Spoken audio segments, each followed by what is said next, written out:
This was no small decision for a father of 6, and he's sharing his take on the vaccines. Our Rebecca Butcher is here after speaking with him as well as a local pediatrician about vaccine safety. Rebecca? Yeah, well, Richard, Dr. LaTonya Washington here in Memphis says that there is a slight uptick of COVID cases here in Memphis across all ages, actually. And actually last month, children made up about 10% of all COVID cases in our state here of Tennessee. Now, Dad Charles Lampkin spoke with him earlier. He says he's already triple vaxxed himself. His 4 boys also got the COVID-19 shot. He's now preparing to vaccinate his younger 2. From 13 to 2. These kids are falling in line behind Dad.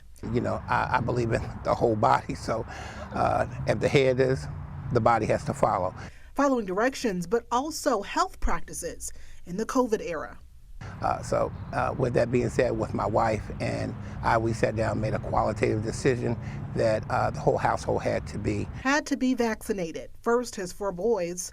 Then, since the FDA approval, COVID shots soon for his 4-year-old daughter, Riley, and the youngest, Roman. They have done the science, they have proven it, and they've put it out there, and I believe that it's safe for our children. I spoke with Dr. LaTonya Washington, who says kids can have long-term effects from COVID-19, also explaining the COVID vaccine is a smaller dosage than the one for adults. The little one may have a slight fever, may be very irritable after they receive the vaccine, but again, that's very short-lived, much like the additional routine childhood vaccines. Meanwhile, Lampkin says he's trusting the science, keeping those who he calls his tribe healthy.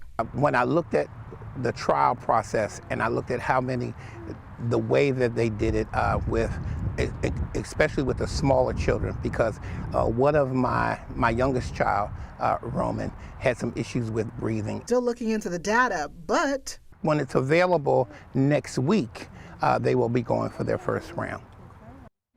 And Dr. Washington advises you should talk to your child's pediatrician for any specific health concerns for your little ones. Lampkin spoke with Le Bonheur Children's Hospital and also an EMT. They both had no concerns about the safety of this vaccine, making his decision one of confidence, especially for little Roman. Richard?